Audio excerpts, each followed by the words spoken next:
right, now that we've seen what the parent function looks like, let's look at one of the two forms that we commonly use for our quadratics, which is f of x is equal to a times x minus h squared plus k. This form of the quadratic is known as vertex form, and it's called that for a reason. We like vertex form because it allows us to find lots of things out about our quadratic function. First of all, we know that the vertex of our quadratic, that minimum or maximum point that we talked about in the last video, is going to be at the point hk. hk, notice this is x minus h, and therefore this is going to have the sign of h.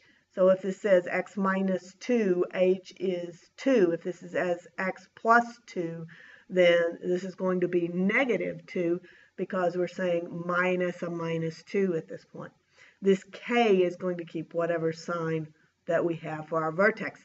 The other thing that's really important about vertex form is this value of a right here, because this a value tells us what the shape of our graph is.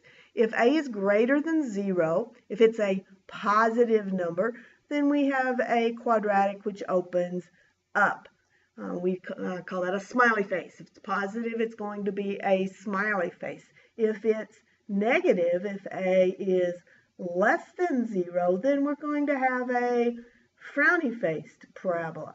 It's going to open down and look more like this. And I think it's probably pretty obvious as you look at this that what we're looking at here is a vertex for this parabola, which is a minimum value. It is the lowest possible y value that you can get on this parabola is right here at the vertex, whatever the y value of that vertex is.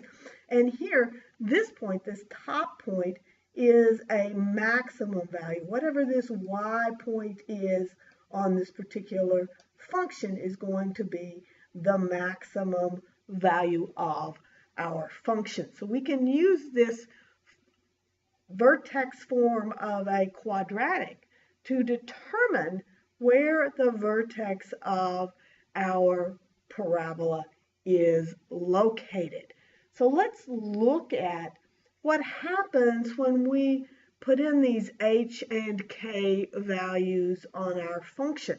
If we had a parabola, a quadratic function that said f of x is equal to x plus 2 squared minus 3, then we know that the h part of our vertex, this was x minus a negative 2.